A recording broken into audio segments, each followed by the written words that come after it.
Wrong house, wrong black boy, doesn't matter. Time for a lesson. Detective Frank Wilson's boot explodes through Brian Davis's front door at 12:03 a.m. Wood splinters shower across the entryway like shrapnel. 4 officers storm through the destroyed doorframe, tactical flashlights slicing through Henderson subdivision darkness. Brian emerges from his bedroom in boxer shorts and a t-shirt, hands raised. But something's off about his posture. Too controlled. Too professional. Get your black ass on the ground before I put it there myself. Wilson shoves Brian face first into his own living room floor. Brian doesn't fight back, doesn't beg. His breathing stays steady like he's been trained for this exact situation. Which is strange. Very strange. Some doors shouldn't be kicked down. Some men aren't who they appear to be. And some mistakes have consequences that reach far beyond one corrupt cop's imagination. In 10 minutes, this house will be surrounded. Wilson's world is about to change forever. And the quiet man on his living room floor? He's not nearly as helpless as he looks. The destroyed door hangs off its hinges. Wilson feels powerful, in control. He has no idea how wrong he is. 3 hours earlier, Brian Davis waters his front lawn in Henderson subdivision. Tuesday routine at 9:15 p.m. The sprinkler system needs manual adjustment again. 3rd time this month. His neighbors wave from their driveways, heading home from late shifts at Allegiant Stadium, McCarran Airport, and the strip casinos that never sleep. "Evening, Brian," calls Mrs. Patterson from across the street, wrestling grocery bags from her Honda Civic. "Working late again?" "Consulting work," he replies with practiced ease, adjusting the spray nozzle. "Client presentation tomorrow morning. Technology implementation for a security firm. You know how these corporate types are about their deadlines." She doesn't know how it really is. None of them do, Mrs. Patterson thinks Brian helps companies install computer systems. Brian's duplex sits quietly among cookie-cutter homes built for middle management and civil servants. Solar panels glint under streetlights. Xeriscaped yards showcase HOA-approved desert landscaping. Rock gardens instead of grass. The kind of neighborhood where everyone minds their business and assumes their neighbors lead ordinary, predictable lives just like theirs. His mailbox overflows with consulting invoices from Dataflow Solutions LLC, home improvement catalogs, pizza coupons, and credit card offers. Electric bills under Brian Davis's name showing moderate usage. Netflix subscription automatically renewed. Gym membership at 24-Hour Fitness on Eastern Avenue. Normal suburban paper trail built over 18 careful months. Nothing suspicious. Nothing federal. Brian has perfected this middle-class camouflage down to the smallest detail. The garage holds a modest silver Toyota Camry with 87,000 miles, Craftsman gardening tools still dusty from weekend yard work, and cardboard boxes labeled marketing materials that actually contain real marketing brochures and software manuals. Neighbors see a divorced consultant rebuilding his life after moving from California following a messy separation. They don't see the man who disappears for 3 or 4 days at a time, returning with the kind of bone-deep exhaustion that comes from tracking dangerous people through casino back rooms, police union meetings, and late-night money drops in warehouse districts. His refrigerator displays Emma's school photos, his 12-year-old daughter who lives with his ex-wife Jennifer in Phoenix. Soccer team schedules magneted next to grocery lists. Parent-teacher conference reminders. Pizza delivery magnets. Normal divorced dad stuff scattered across stainless steel. The kind of personal details that make cover stories not just believable, but genuinely lived in. Real relationships with real consequences. At 9:47 p.m., Brian's secure Samsung phone buzzes once with an encrypted message from Special Agent Sarah Johnson at FBI Las Vegas field office. Progress update needed on Operation Clean Sweep. Wilson's crew has accelerated their timeline significantly. Casino money is moving through police union accounts faster than expected. Captain Rodriguez getting nervous about federal attention. Brian types back carefully. Target remains completely unaware. Network mapping 97% complete. Financial trails confirmed through 3 casino sources. Recommend proceed to Phase 3 within 48 hours maximum. He powers down the phone, slides it into a hidden compartment behind his bathroom mirror next to his service Glock 19 and leather federal credentials wallet. Returns to being suburban consultant Brian Davis, who watches Netflix true crime documentaries and complains about HOA fees at monthly meetings. At 11:15 p.m., he settles into bed with his worn paperback copy of Tom Clancy's Clear and Present Danger. Ironic reading choice, considering his actual life makes Clancy's political fiction look like harmless children's bedtime stories. The house feels peaceful tonight, safe, ordinary, exactly as designed through months of careful preparation. Wilson's about to shatter that carefully constructed peace forever. 12:03 a.m. Brian's front door explodes inward like a bomb detonating. Las Vegas Metro Police, search warrant! Detective Frank Wilson leads the charge through the destroyed door frame, followed by Officers Martinez, Thompson, and Garcia.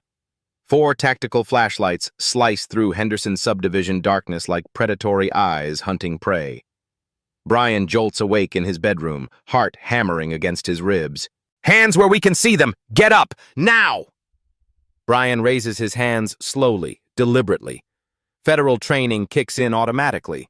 Comply, observe, survive, gather intelligence. Wilson's flashlight beam blinds him temporarily. The acrid smell of Wilson's cheap cologne mixes with pure adrenaline and freshly splintered wood fragments scattered across his hardwood floors. Step out of bed. Keep those hands visible or I'll drop you right here. Brian complies without hesitation. Boxer shorts and a faded gray FBI Academy t-shirt that Wilson can't read clearly in the chaotic darkness. Wilson shoves him toward the living room with unnecessary brutality, rough hands patting down for weapons that aren't there. What's this about, officers? Brian asks. His voice stays remarkably calm, too calm for someone being brutalized at midnight. Shut your mouth. You'll find out when we decide to tell you. Mrs. Patterson's porch light flickers across the street like a beacon. Then another neighbor's light. Then 3 more. Henderson subdivision doesn't see midnight police raids. Ever. Neighbors emerge cautiously onto their driveways, cell phones already recording everything. Ring doorbells capture the destruction in high-definition digital evidence that will haunt Wilson later. Wilson handcuffs Brian with deliberate, punishing force. Metal bites deep into his wrists, cutting circulation. Brian doesn't resist or complain. His breathing remains controlled, professional, exactly like someone who's been trained for this exact scenario. Search warrant for what specific crime? Brian tries again, using precise legal language. I said, shut up, boy, don't make me repeat myself again. That racial slur hangs in the night air like poisonous gas. Mrs. Patterson's 17-year-old son starts live streaming on Instagram stories. Police brutality begins trending in Henderson within 4 minutes of the door being kicked. Officer Martinez sweeps through Brian's kitchen methodically, overturning drawers, spilling coffee grounds and utensils across clean counters. Thompson ransacks the master bedroom, throwing clothes from dresser drawers. Garcia photographs everything with his department-issued digital camera, standard search protocol being executed. Except there's no visible warrant anywhere in sight. Where's your search warrant paperwork? Brian asks quietly, professionally. Wilson backhands him hard across the mouth without warning. You don't ask questions in my city. We ask questions. You answer or suffer consequences. Blood trickles from Brian's split lip down his chin. He doesn't wipe it away. Can't with handcuffs restraining his movement. Neighbors gasp audibly from their windows and doorways. More phones start recording the assault. Social media notifications ping constantly. Brian? Mrs. Patterson calls from her driveway, voice shaking with concern. Brian, honey, are you okay? What's happening? Ma'am, step back inside your house immediately, Wilson shouts aggressively. This is official police business. Do not interfere. She doesn't step back inside. Instead, she calls 911, describing what she's witnessing to emergency dispatch in real time. 7 other neighbors follow her example. Emergency services receive multiple separate calls about possible police brutality in progress at 447 Sunrise Lane. Brian studies Wilson's face carefully in the scattered, chaotic flashlight beams, bloodshot eyes indicating alcohol consumption, whiskey smell on his breath mixing with rage. This isn't legitimate police business. This is personal, vengeful, targeted intimidation disguised as law enforcement. Martinez emerges from the kitchen empty-handed. Nothing suspicious in there, Frank, just normal kitchen stuff. Thompson returns from the bedroom equally frustrated. Clean. Too clean. Like he was expecting us. Wilson's visible frustration builds dangerously.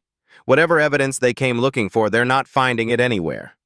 Brian's cover identity remains absolutely perfect. Consulting materials scattered naturally, family photos positioned believably, normal suburban life with 0 cracks showing. But Wilson's growing desperation is about to turn violent.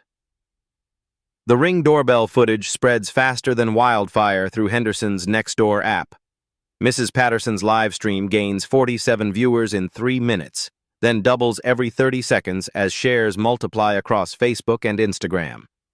Emergency dispatch receives 9 separate 911 calls reporting police brutality in progress at 447 Sunrise Lane within 6 minutes. "This is unconscionable," whispers Mr. Carter from 2 houses down, his iPhone recording through his living room window. "They're treating him like an animal. Where's their warrant? Where's their supervisor? This isn't how police are supposed to behave." Wilson drags Brian across his own living room by the handcuff chain, metal cutting deeper into his wrists with each violent jerk. Brian stumbles but doesn't fall completely. His balance stays centered, athletic, controlled despite the restraints. Neighbors notice how he moves, trained, deliberate, nothing like a panicked civilian under brutal assault. "Where's the money?" Wilson demands, slamming Brian against his dining room wall with savage force. Family photos of Emma rattle in their frames, glass cracking audibly. "We know you've been talking to people, making phone calls, asking questions about things that don't concern your black ass." Brian says nothing. His calculated silence enrages Wilson further. "I'm talking to you, boy. Are you deaf or just stupid? Answer me when I'm speaking to you." Thompson emerges from the garage, shaking his head in visible frustration. "Nothing out there either, Frank. Just car maintenance stuff and lawn equipment. Guys got detailed receipts for everything going back 2 years. The crowd outside grows rapidly in the summer heat. 12 neighbors now, phones raised like electronic torches in the darkness. Mrs. Patterson calls her daughter Sarah, who works as a producer at Channel 8 News. "Something terrible is happening to Brian," she whispers urgently into her phone. "They're hurting him, and I don't think they have any legal right to be here at all." Garcia returns from the bathroom search, equally empty-handed and increasingly uncomfortable. No drugs anywhere, no weapons stashed, no cash bundles, no paraphernalia. This guy's cleaner than my grandmother's spotless kitchen. Wilson's face darkens with each negative report. This was supposed to be simple, straightforward intimidation. Break in, find evidence of Brian snooping around casino operations, plant drugs if absolutely necessary, teach him a permanent lesson about staying in his proper lane. Instead, they're performing an obviously illegal home invasion in front of multiple recording devices. "Check his computer hard drive," Wilson orders desperately. "Phone records, bank statements, email history, social media accounts. Something incriminating is here somewhere." Martinez boots up Brian's Dell desktop computer. The screen fills with consulting presentations, boring client emails, and Netflix viewing history. Spotify playlists featuring classic rock. Amazon purchase receipts for lawn equipment and household supplies. Nothing remotely suspicious anywhere. Brian's digital footprint screams, "Boring suburban contractor who watches too much television." "Frank," Martinez says quietly, growing visibly uncomfortable, Maybe we got bad intelligence here. This guy looks completely legitimate. Intel's rock solid, Wilson snaps back aggressively. Rodriguez confirmed it personally this afternoon at the union meeting. This piece of garbage has been asking pointed questions about union business, about our casino security arrangements. Someone's definitely paying him to sniff around our operations. Brian's ears perk up sharply at Rodriguez. Captain Miguel Rodriguez, Las Vegas Metro Police Union President. The man taking monthly kickbacks from Bellagio security contracts. The spider at the center of the corruption web Brian's been methodically mapping for 18 months. Outside, the crowd reaches 15 concerned residents. Mrs. Patterson's daughter Sarah arrives with veteran Channel 8 news cameraman Pete Kowalski, equipment already rolling. We received multiple reports of possible police misconduct, she announces clearly to Wilson through the destroyed front door. Can you provide any official comment on the nature of this investigation? Wilson panics visibly. Media attention wasn't part of tonight's plan whatsoever. This was supposed to be quiet, off-the-books intimidation, not public spectacle broadcast across social media platforms. This is an ongoing criminal investigation. No comment available to media. Clear the area immediately for officer safety.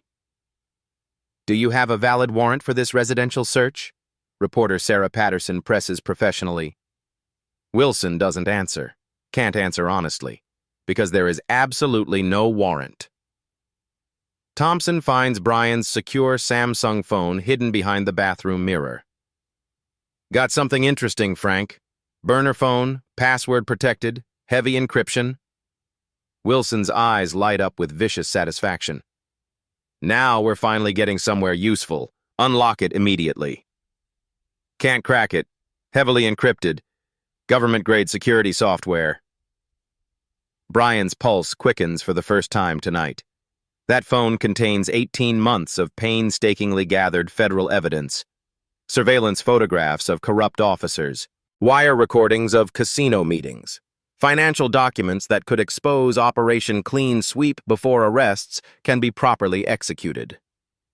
Wilson grabs a hammer from Brian's garage toolbox, raises it menacingly above the phone's screen. Wait, Brian says quietly, showing his first real sign of genuine concern all evening. Wilson smiles like a predator finally sensing weakness in his prey. Now you want to talk to us? The neighbors outside press closer to the illuminated windows, phones recording every threatening word, social media posts multiplying exponentially across platforms. Justice for Brian trending across Las Vegas within 8 minutes. Brian makes a calculated decision that will change everything. That phone contains my daughter's photos, Brian says calmly. Personal family memories. Nothing illegal. Wilson studies Brian's face. Something's different about this guy. Most people would be crying by now, begging, breaking down under pressure. Brian Davis sits perfectly still, back straight, breathing controlled like he's meditating instead of being brutalized. You're awfully calm for someone whose house just got kicked in, Wilson observes suspiciously. Brian shrugs. Panic doesn't solve problems. Clear thinking does. That phrase stops Wilson cold. Clear thinking does. That's tactical doctrine. Military training, law enforcement academy language. Civilians don't talk like that under stress. Martinez notices it too. Frank, look at how he's sitting. Hands positioned for quick movement despite the cuffs. Eyes tracking all 4 of us simultaneously. This isn't normal civilian behavior. Brian realizes his training is showing. 18 months of suburban camouflage, and now professional instincts are bleeding through his cover. He adjusts his posture slightly, tries to look more helpless. Too late. What's your military background? Wilson demands. No military background, Brian answers truthfully. FBI Academy isn't military. Technically. Bullshit. You move like a cop, sit like a cop, talk like a cop. Outside, Mrs. Patterson's live stream reaches 300 viewers. Comments flood in from across Las Vegas. This man is too calm. Something's not right here. Why isn't he more scared? Thompson searches Brian's closet more carefully now, looking for uniforms, tactical gear, anything that explains Brian's unusual composure. Finds only consulting clothes and weekend casual wear. Check his shoes, Wilson orders. Boots. Look for tactical boots. Garcia examines Brian's footwear. Nike running shoes, Adidas sneakers, one pair of dress shoes for client meetings. No tactical boots, no military surplus, no law enforcement equipment anywhere. But Brian's behavior keeps triggering their cop instincts. You've been through this before, Wilson states. Not a question. Been through what? Interrogation, arrest. You know the drill too well. Brian stays silent. Wilson circles him like a predator studying unusual prey. Most civilians panic when 4 armed men kick down their door. You didn't even raise your voice. That's training. Professional training. Martinez finds Brian's gym membership card. 24-hour fitness. Says here he's in their self-defense classes. Krav Maga. Wilson's suspicion deepens. Self-defense, huh? What else you studying, Brian? Tactical driving? Weapons handling? Just trying to stay in shape after my divorce. The neighbors outside grow more organized. Sarah Patterson's news report goes live on Channel 8. Good evening.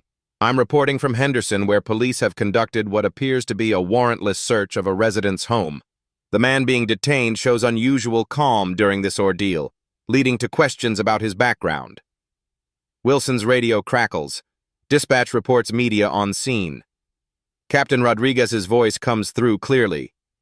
Wilson, what's your status? We're getting calls about news crews.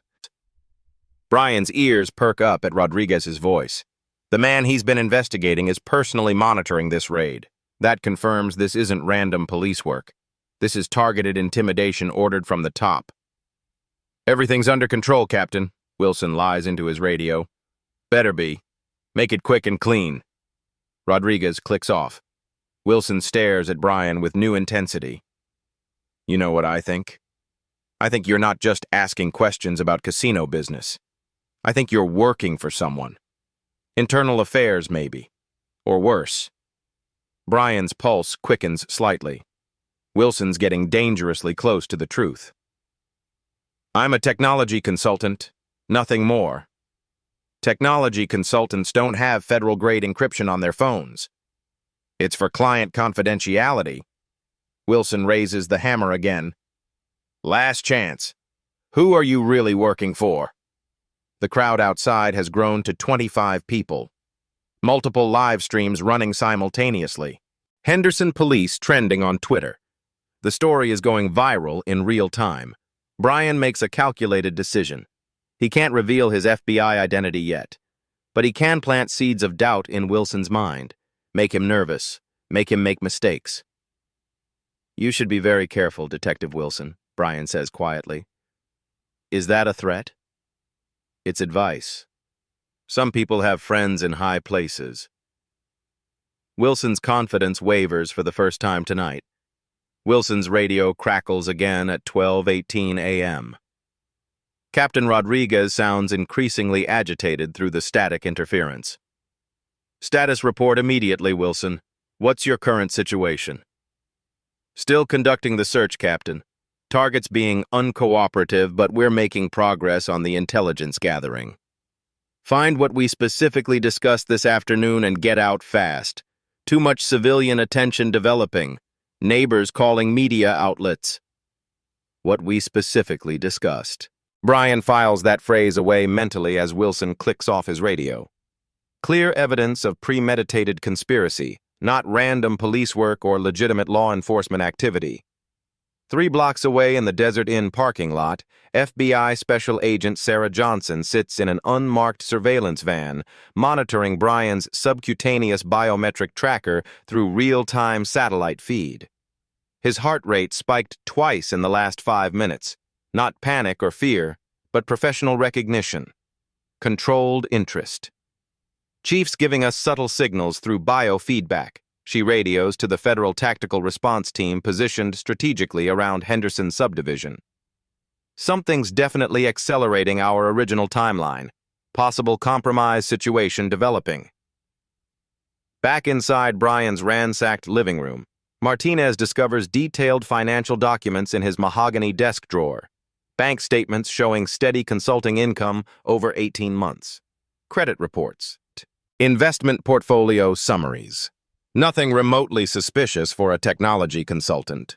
But Wilson examines them with unusual intensity for what should be a drug possession raid.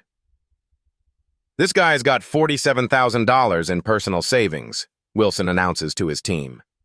"What kind of consultant accumulates that much liquid cash?" "Someone who doesn't spend money on drugs or gambling," Brian suggests calmly, reasonably. Wilson backhands him again, harder this time. Brian's federal training kicks in automatically. He rolls with the impact, redirecting force, minimizing potential damage to his jaw and teeth. Another distinctly professional response that Wilson notices immediately. "There, right fucking there. You know exactly how to take a hit without sustaining serious injury. That's advanced combat training, not civilian self-defense classes." Thompson finds Brian's laptop computer browsing history cached in temporary files. "Frank, you need to look at this immediately. He's been systematically researching Nevada Police Union finances. News articles about casino security contracts, public database searches on law enforcement salary discrepancies." Wilson's face goes visibly white beneath his tactical flashlight beam. "What the hell are you investigating us for? Who's paying you?" "Research for a consulting client. Casino security technology implementation." "Bullshit. What client specifically? Give me names." Brian maintains calculated silence. Wilson's desperation grows increasingly visible to his backup officers. Outside, the concerned crowd reaches 30 neighbors and growing. Mrs. Patterson's Channel 8 live stream has accumulated 4,000 active viewers across multiple social media platforms. Comments pour in continuously. "Call the FBI immediately." "This looks completely illegal." "Where's their search warrant?" The story spreads across social media faster than Wilson can possibly contain or control it. 3 miles away, Sarah Johnson receives encrypted status updates from Detective Martinez, the clean cop wearing an FBI wire for 18 months of deep cover work. His voice transmission comes through crystal clear. "Wilson's entering panic mode. Found detailed financial research on police unions and casino connections. Brian's not breaking character completely, but his professional training keeps bleeding through his cover. We need extraction protocols ready for immediate deployment." Martinez, still performing his role as corrupt backup officer, secretly photographs Brian's research materials with a hidden camera sewn into his tactical vest. Additional evidence for the expanding federal case. Garcia searches Brian's attached garage more thoroughly, systematically. Finds detailed maintenance records for the Toyota Camry. Oil change receipts from Jiffy Lube. Tire rotation documentation from Discount Tire. Everything appears perfectly normal for suburban vehicle ownership except for one notable detail. The handwritten mileage logs show frequent trips to Phoenix, Arizona. "Phoenix," Wilson mutters suspiciously. "That's where Rodriguez mentioned the Federal Organized Crime Task Force operates their field office from." Brian's blood runs cold. Rodriguez knows about Operation Clean Sweep's Phoenix operational connections. The corruption network runs significantly deeper than federal investigators originally realized. Thompson discovers Brian's secure Samsung phone has attempted multiple connections to encrypted federal communication networks. The phone's metadata, visible in the security access logs, shows regular communication with confirmed FBI servers. "Frank, this phone's been actively communicating with federal law enforcement networks, encrypted channels, government protocols." Wilson grabs Brian by the throat with both hands. "You're a federal agent." "You're a fucking undercover federal agent." "I'm a technology consultant with government clients." "Complete bullshit. No private consultant needs this level of military-grade encryption. No consultant researches police union finances this extensively. No consultant stays this professionally calm under intense interrogation." Wilson's radio erupts with Rodriguez's increasingly frantic voice. Abort operation immediately. Abort now. Federal vehicles spotted approaching the neighborhood perimeter. Extract your team and get out immediately. But Wilson's too consumed with rage to listen to direct orders. 18 months of taking substantial casino money, and now this seemingly ordinary suburban consultant might expose their entire corruption network. "Where's your federal badge hidden?" Wilson screams, violently tearing through Brian's personal belongings. "Where are your official credentials stored?" Martinez's hidden FBI camera captures Wilson's explicit confession about casino money payments, federal evidence accumulating in real time for prosecution. Sarah Johnson's voice crackles urgently through Martinez's concealed earpiece. Target's cover blown completely. Wilson knows Brian's federal law enforcement. Initiate emergency extraction procedures in 60 seconds maximum. The neighbors outside clearly hear Wilson screaming about federal agents through the destroyed front door. Social media platforms explode with wild speculation. Hashtag federal agent trends nationally alongside hashtag Henderson police within minutes. Brian makes deliberate eye contact with Martinez, the only honest police officer in the room. Martinez gives an almost imperceptible professional nod. Federal backup is approaching fast. Wilson discovers Brian's spare FBI credentials hidden behind a false wall panel in the master bedroom closet. The black leather wallet contains his authentic federal identification. Special Agent Brian Davis, Federal Bureau of Investigation, Organized Crime Task Force Division. Wilson's entire corrupt world collapses instantly. "You son of a bitch! You're the FBI! You've been systematically investigating our operations for months." "Actually," Brian says with perfect calm, 18 months of comprehensive investigation. Wilson draws his service weapon, pointing it directly at Brian's forehead. "Federal agent or not, you're not walking out of this house alive tonight." Through the destroyed front door, multiple tactical flashlights begin approaching rapidly. Federal agents have arrived. Wilson's gun trembles against Brian's temple. "Drop your weapons and step back, or the Fed dies right here." But the tactical lights outside aren't federal backup. They're more corrupt cops responding to Rodriguez's emergency call. Sergeant Collins, Detective Hayes, and Officer Brennan, all part of the casino kickback network Brian has been mapping. "Situation's contained," Collins announces, entering through the destroyed door. "Perimeter secured. No federal vehicles in sight." Wilson's relief is visible. "Thank God. We need to end this problem permanently." Brian's heart rate spikes. His federal backup team thinks he's in control. They don't know Wilson found his credentials. Sarah Johnson's surveillance shows normal biometrics. Brian's training masks his genuine fear. "Rodriguez wants him moved to a secondary location," Hayes reports. "Too many witnesses here, too much social media attention." "What secondary location?" Wilson asks. "Warehouse District, Pier 19. Same place we handled the Martinez problem." Martinez. Detective Carlos Martinez, who went missing 6 months ago. Brian thought Martinez had been transferred. Now he realizes Martinez is probably dead, murdered by this same group for asking too many questions. "Sir," the clean Detective Martinez interrupts carefully, "maybe we should follow proper procedures. Book him officially. Let the system handle—" "Shut up, Martinez," Collins snaps. "You're new to our arrangement. Rodriguez makes decisions about federal problems." Brian studies room dynamics. 7 corrupt officers now, 1 clean cop trying to protect him without blowing his own cover, 30 neighbors outside with cameras. This situation is escalating beyond anyone's control. Wilson presses his gun harder against Brian's skull. "You recorded our conversations, didn't you? Wire recordings? Financial documents? How much evidence do you have?" "Enough," Brian says quietly. "Enough for what? Arrests? Indictments? How many of us are you planning to destroy?" "All of you." Wilson hits Brian with the gun butt, opening a gash above his eyebrow. Blood streams down his face. The crowd outside gasps audibly, phones recording every brutal moment. "Load him in Collins's van," Wilson orders. "Take him to Pier 19. Rodriguez wants to question him personally before we make this problem disappear." Mrs. Patterson's daughter reports live. Police brutality escalating rapidly here in Henderson.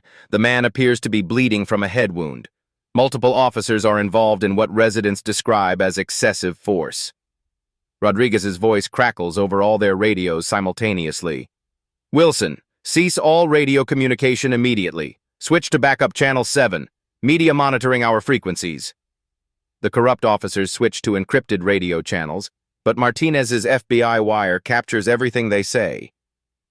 This is getting too public, Hayes worries. Channel 8 has 4 camera crews en route. Social media's exploding. We need to abort. Can't abort now, Wilson responds desperately. He knows everything. 18 months of investigation. Financial records, wire recordings. If he talks, we're all facing federal prison. Collins opens his police van doors. Move him now, before more media arrives. Brian realizes this is his last chance to signal federal backup. He catches Martinez's eye and mouths silently, Phoenix Protocol. Phoenix Protocol, emergency extraction code for blown operations. Martinez nods almost imperceptibly. Wilson drags Brian toward the van, gun still pressed against his head. You should have minded your own business, Fed boy. Should have stayed out of Vegas. Actually, Brian says loudly enough for the neighbors to hear, I should have brought more backup. Wilson pauses. What backup? Your federal friends don't know where you are. Are you sure about that? Doubt flickers across Wilson's face. He keys his radio. Rodriguez, are we certain of no federal surveillance in the area? Negative federal presence confirmed, Rodriguez responds. Proceed with relocation and interrogation. But Rodriguez is wrong. Sarah Johnson's team has been monitoring everything through Martinez's wire and Brian's biometric tracker. Federal agents are positioning for tactical intervention. The crowd outside grows bolder. Mrs. Patterson steps forward with her phone. Officer, we need to see your warrant for this arrest. Step back, ma'am, or you'll be arrested for obstruction. On what charges? For asking to see proper documentation? Collins points his weapon toward the crowd. Everyone step back now! 30 neighbors with phones don't step back. They step closer, recording everything.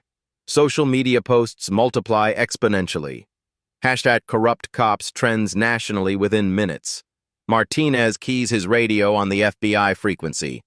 Phoenix Protocol initiated. Request immediate tactical response. Officers threatening civilian crowds with weapons. Wilson forces Brian into the van. Drive to Pier 19. We end this tonight. As the van pulls away from Brian's house, Sarah Johnson's voice comes through Martinez's earpiece. Federal response teams converging on Pier 19. ETA 6 minutes. Maintain surveillance and report position. The neighbors watch helplessly as police drive away with their bloodied neighbor. Mrs. Patterson calls Channel 8 again. They're taking him to some warehouse. This isn't an arrest. This looks like a kidnapping. Rodriguez's voice crackles through all corrupt officer radios. Federal involvement confirmed. FBI task force active in Las Vegas. Operational security compromised. Prepare for scorched earth protocols. Scorched earth. Brian knows what that means from organized crime cases. They're planning to kill everyone who knows about their corruption. The police van speeds through empty Las Vegas streets toward the warehouse district. Brian sits handcuffed in the back, blood still trickling from his head wound. Wilson keeps his gun trained on him while Collins drives, and Hayes monitors police radio frequencies. Federal task force is real, Hayes reports grimly. Rodriguez just confirmed 18 months of investigation. They know about the casino money. They know about the union kickbacks. They know everything. Wilson's face contorts with rage and desperation. How long have you been recording us, you piece of shit? Long enough, Brian says quietly. For the first time in 18 months of deep cover work, Brian feels genuine fear. Not for himself, federal agents accept these risks, but for the innocent people his investigation might destroy. Mrs. Patterson and her neighbors. Detective Martinez trying to stay alive while maintaining his cover. His daughter Emma, who still doesn't know Daddy's real job involves hunting dangerous people. You ruined our lives, Collins says bitterly from the driver's seat. 20 years on the force. Good service record. Pension almost vested. Now what? Federal prison because of your investigation? Brian understands their desperation, but feels no sympathy. You ruined your own lives when you started taking casino money. Wilson pistol whips him again. Shut up. We're dead men because of you. 47 officers facing federal charges. Families destroyed. Children are going to grow up knowing their fathers are criminals. The van approaches Pier 19, an abandoned warehouse complex where Las Vegas Metro stores decommissioned vehicles. Perfect location for making problems disappear permanently. Brian's federal training recognizes the tactical disadvantage immediately. Isolated, no witnesses, multiple escape routes for the corrupt officers. Brian's secure phone, still in Wilson's possession, buzzes with an encrypted message. Sarah Johnson trying to reach him with extraction coordinates. Wilson answers instead. Federal bitch, your boy's about to have a very bad accident. As Sarah's voice comes through clearly. Detective Wilson, you're interfering with a federal investigation. Release Agent Davis immediately. Wilson laughs maniacally. Agent Davis is about to have a fatal encounter with some very dangerous criminals. Tragic loss of life during undercover operation gone wrong. He smashes the phone against the van's metal wall, destroying Brian's last communication link with federal backup. No more federal contact, Wilson announces triumphantly. Now you're completely alone. But Brian isn't completely alone. Detective Martinez, still wearing his FBI wire, follows in a separate patrol car. Federal agents are tracking his location through GPS. Sarah Johnson's tactical team is converging on Pier 19 from 3 directions. The van arrives at the abandoned warehouse. Collins parks behind stacks of rusted police vehicles where satellite surveillance can't penetrate. Wilson drags Brian out roughly, pushing him toward a corrugated metal building that looks like a slaughterhouse. This is where Carlos Martinez had his accident, Wilson explains with cruel satisfaction. I fell down some stairs, repeatedly, into a concrete mixer. Brian's blood runs cold. Detective Carlos Martinez, not the same person as their current clean Detective Martinez, was murdered here 6 months ago for investigating the same corruption network. Rodriguez will be here in 10 minutes, Hayes reports. I want to personally question the Fed about recorded evidence before we dispose of the problem. Wilson forces Brian into the warehouse. The smell hits him immediately. Old motor oil, rust, and something else. Something organic and rotten. Death. Scared now, Fed boy? Wilson taunts. No backup coming. No federal cavalry. Just you and us, and a very deep hole. Brian's training kicks in. Assess the environment, count exits, calculate distances, plan escape routes. But handcuffed and outnumbered 7-1, his options remain extremely limited. My daughter Emma, Brian says quietly. She's 12 years old, lives in Phoenix with her mother. If something happens to me, she'll never know what really happened to her father. Should have thought about that before you started investigating us, Collins responds without emotion. She thinks I'm a boring technology consultant, safe job, normal life. She'll spend years wondering why her daddy never came home. Wilson wavers slightly. He has children, too. Shut up about your kid. Emma wants to be a police officer when she grows up, says she wants to help people like her daddy does. She doesn't know her daddy hunts corrupt cops. I said shut up. But Brian continues, voice steady, despite his desperate situation. She's going to find out her father was FBI. Going to read about this case in newspapers, going to learn that corrupt officers murdered him because he was trying to protect people. Hayes shifts uncomfortably. Wilson, maybe we should reconsider this approach. No reconsideration, Wilson screams. He destroys us. We destroy him. Simple. Through the warehouse skylights, distant helicopter rotors become audible. Wilson assumes it's police surveillance. He doesn't realize it's federal tactical support approaching Pier 19. Rodriguez's black sedan pulls up outside. The corrupt captain enters the warehouse, carrying a briefcase and wearing latex gloves. "Federal Agent Brian Davis," Rodriguez says formally, "you've caused considerable problems for our organization." "Your criminal organization," Brian corrects. Rodriguez backhands him casually. 18 months of surveillance, wire recordings, financial documentation. How much evidence exists and where is it stored? Brian remains silent. Rodriguez opens his briefcase, revealing torture instruments. "We have all night to extract information." Bait. Outside, Detective Martinez reports to Federal Command. "Subjects entered Warehouse Complex 7, armed and extremely dangerous. Recommend immediate tactical intervention." Sarah Johnson responds, "Federal team in position, initiating rescue operation in 60 seconds.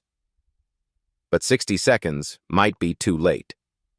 3 miles away, FBI Special Agent Sarah Johnson receives Detective Martinez's desperate transmission. "Federal agent in immediate mortal danger. Warehouse District, Pier 19, Building 7. Request emergency tactical intervention." "All units converge on target location," Sarah commands into her radio. "Federal agent under active threat. Authorization for deadly force granted. Move now." FBI tactical teams positioned throughout Las Vegas activate simultaneously. Black SUVs race through empty streets. Helicopter surveillance redirects to Pier 19. Federal marshals scramble from field offices across Nevada. The machinery of federal law enforcement mobilizes like a sleeping giant awakening. Inside the warehouse, Rodriguez examines his torture instruments methodically. "Federal investigations require federal evidence, Agent Davis. Tell us where your recordings are stored, and your death becomes quick instead of prolonged." Brian calculates timing. Federal backup needs 5 more minutes to reach optimal tactical position. He has to survive 5 minutes against 7 desperate, violent men. "Recordings are automatically uploaded to federal servers," Brian lies smoothly. "Encrypted cloud storage. Even if you kill me, evidence remains accessible to prosecutors." Rodriguez's confident expression wavers. "Bullshit. No agent operates with that level of automation." Modern federal investigations use advanced technology. Every conversation, every financial transaction, every corrupt meeting has been documented and preserved. Wilson kicks Brian in the ribs. "He's stalling, playing for time." "Time for what?" Rodriguez demands. "No federal backup knows this location." But Rodriguez is wrong. Sarah Johnson's tactical team has surrounded the warehouse complex. Snipers position on adjacent buildings. Surveillance drones map exit routes. Federal agents prepare for coordinated assault. Outside, Detective Martinez positions his patrol car to block the main escape route while maintaining his corrupt officer cover. His FBI wire transmits everything happening inside Building 7 to Federal Command. "Federal Response Team Alpha in position," Sarah hears through her earpiece. "Building secured from north and east approaches. Team Bravo positioned south and west," another voice reports. "All escape routes covered." Rodriguez begins Brian's interrogation with professional brutality. 18 months of investigation. How many officers are compromised? How many federal indictments are planned? Blood runs from Brian's nose, but he smiles despite the pain. "Rodriguez, you're about to find out personally." "What does that mean?" "Check your watch. What time is it?" Rodriguez glances at his wrist automatically. 12:47 a.m. "In exactly 3 minutes," Brian continues calmly, "federal agents are going to breach this building. You'll be in federal custody within 5 minutes. Your casino kickbacks, your union corruption, your murder of Carlos Martinez, all documented with sufficient evidence for life imprisonment." Wilson panics. He's bluffing. The feds don't know we're here. But doubt spreads through the corrupt officers like infection. They've been taking casino money for 3 years, living comfortable lives beyond their police salaries, now facing federal prosecution and decades in prison. "Check the perimeter," Rodriguez orders. "Confirm no federal surveillance." Hayes peers through dirty warehouse windows, sees nothing unusual. Federal tactical teams remain invisible in darkness, positioned beyond visual range with night vision equipment. All clear, Captain. No movement detected. Rodriguez relaxes slightly. Continue interrogation. Agent Davis provides full cooperation or suffers consequences. But Brian's confident demeanor unsettles them. Most victims break down under torture threats. Brian acts like he's already won. You seem remarkably calm for someone about to die, Rodriguez observes. I've been federal law enforcement for 20 years, Brian replies steadily. Faced worse threats than corrupt local cops playing criminals. Wilson hits him with brass knuckles, splitting his cheekbone. Show some fucking respect. Respect? Brian laughs despite bleeding profusely. For criminals wearing badges? For murderers who kill honest cops like Carlos Martinez? Rodriguez's radio crackles with dispatch reports. Multiple federal vehicles observed in warehouse district. FBI tactical teams confirmed. The corrupt officers exchange panicked glances. Impossible, Rodriguez whispers. How did they locate us? Brian's smile grows wider.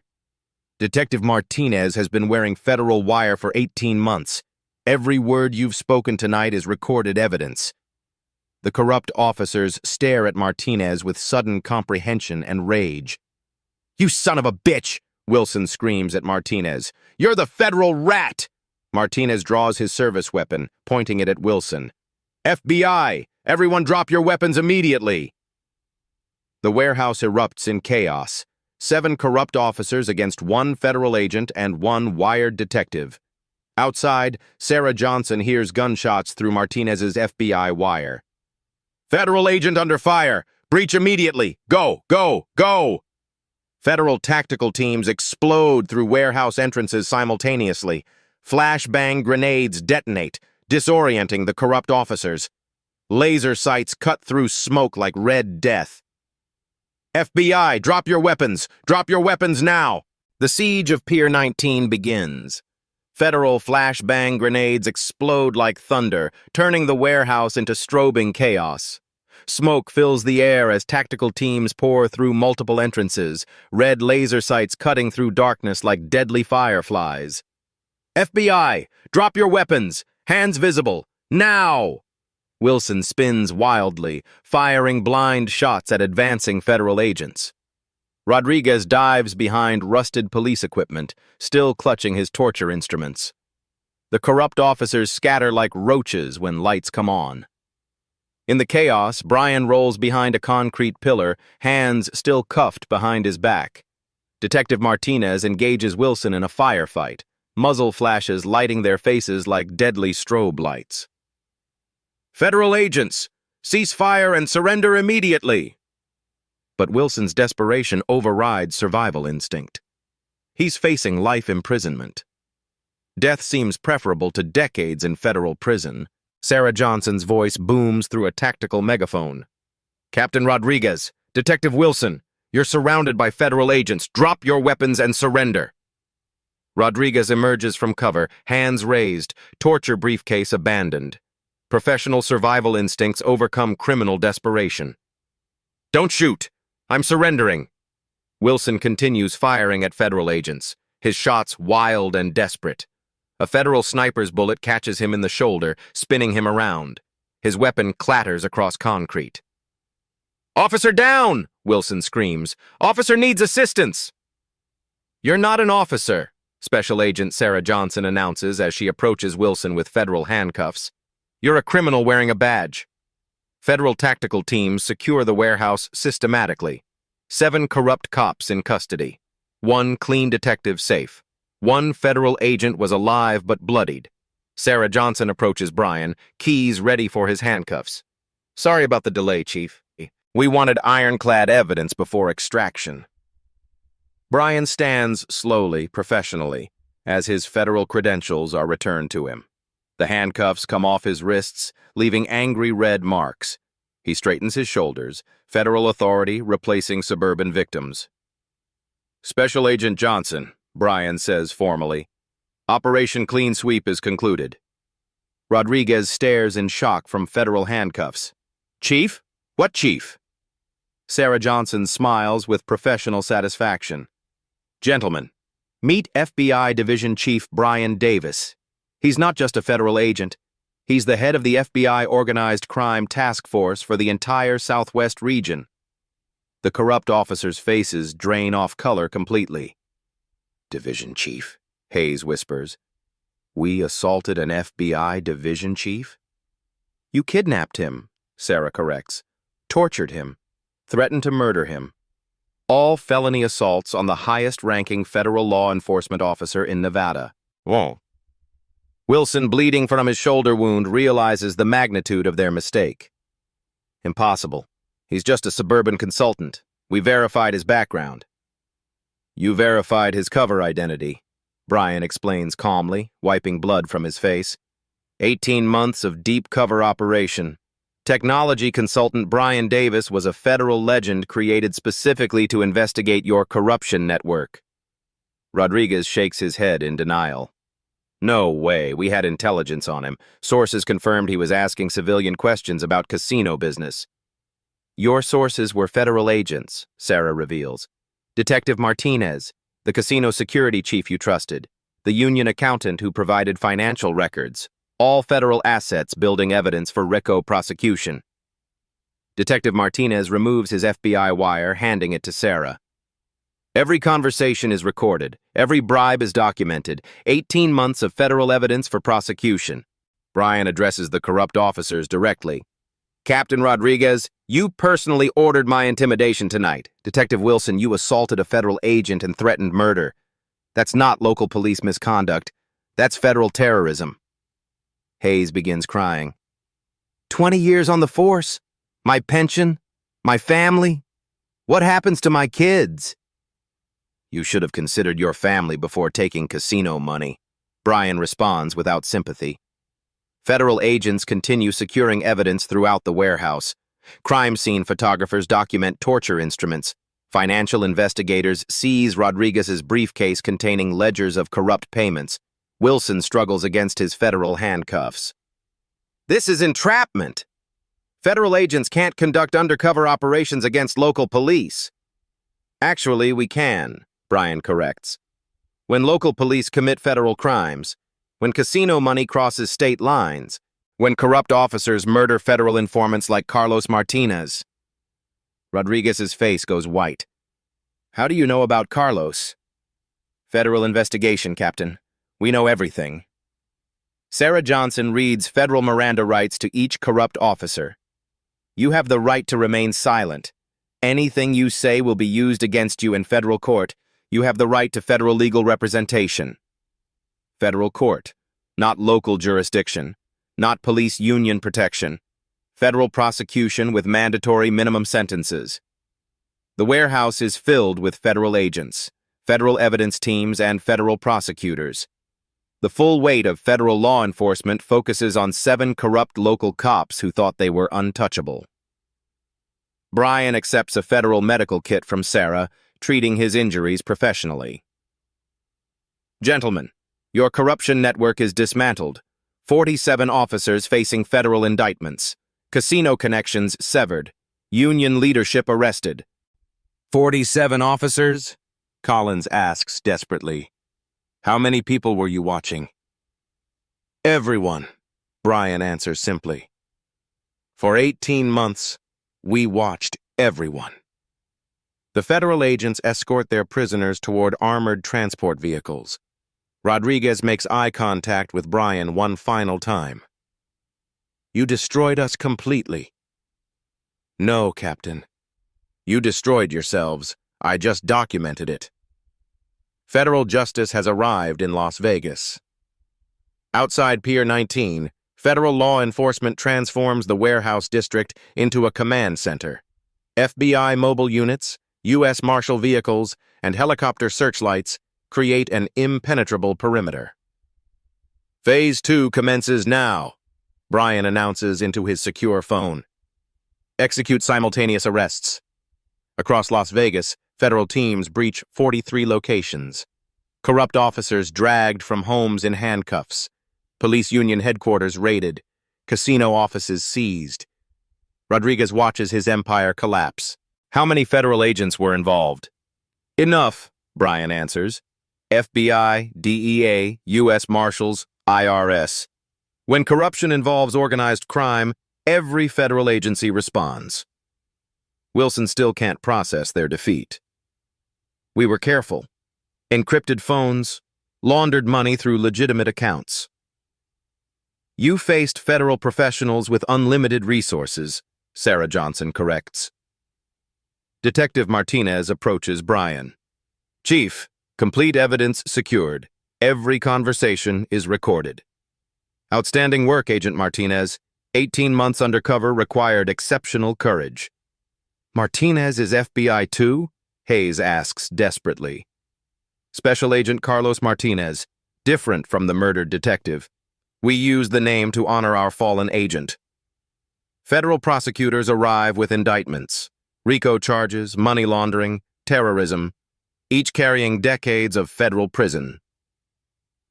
Detective Wilson, Prosecutor Walsh announces, you're charged with assault on a federal officer, kidnapping, terrorism, life imprisonment without parole. Wilson breaks down. I have a family, kids in college. You destroyed everything when you became a criminal wearing a badge, Brian responds coldly. The media arrives. CNN, FBI press officers. Headlines explode. FBI dismantles massive police corruption.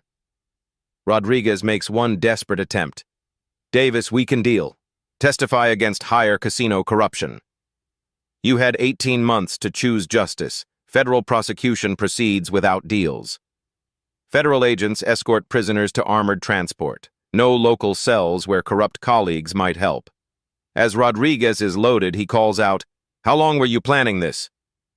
3 years, since Detective Carlos Martinez reported casino corruption before his murder. The convoy departs. Brian coordinates final evidence collection. Sarah approaches with statistics. 47 arrests, $2.3 million seized, 18 months of evidence. Brian looks across Las Vegas's glittering lights. Federal law enforcement doesn't negotiate with corruption. We eliminate it. Justice served with federal precision. 6 months later, the federal court delivers final verdicts. Judge Patricia Morrison's voice echoes through the packed courtroom. Captain Miguel Rodriguez, life imprisonment without parole. Detective Frank Wilson, life imprisonment without parole. Brian observes from the gallery. Mrs. Patterson and Henderson's neighbors fill several rows. The quiet consultant who watered his lawn revealed himself as the federal officer who cleaned their community. Outside the courthouse, reporters surround Brian. Division Chief Davis, what message does Operation Clean Sweep send? Brian adjusts his federal credentials with quiet authority. Some doors shouldn't be kicked down. Federal justice reaches everyone, regardless of badge or uniform. The same words from that midnight raid, now spoken from federal authority instead of suburban vulnerability. His phone buzzes with Emma's text. Dad, I saw the news. I'm proud you catch bad guys. Emma knows the truth now. Her father doesn't fix computers, he fixes corruption. Brian drives through Henderson past his former surveillance house. New residents live there now, a real technology consultant. The neighborhood has returned to genuine peace. At FBI headquarters, Sarah Johnson briefs emerging cases. Chicago PD shows similar corruption patterns. Assign undercover assets, 18-month surveillance operation, Brian orders. Federal patience continues. In federal prison, Rodriguez stares through barred windows. No casino money, no union protection, just decades of federal time. Wilson shares a neighboring cell, pension forfeited, family destroyed by his choices. Brian returns to his apartment, legitimate federal housing. His refrigerator displays Emma's photos next to federal commendations. Some doors hide federal badges. 18 months of patient investigation reveals more corruption than dramatic confrontations. Tonight, Brian sleeps peacefully. Tomorrow, he investigates the next corruption network. Federal justice never rests. Share your thoughts on police accountability in the comments.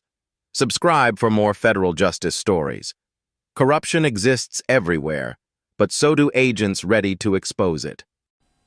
At Black Voices Uncut, We don't polish away the pain or water down the message. We tell it like it is because the truth deserves nothing less. If today's story spoke to you, click like, join the conversation in the comments, and subscribe so you'll be here for the next Uncut Voice.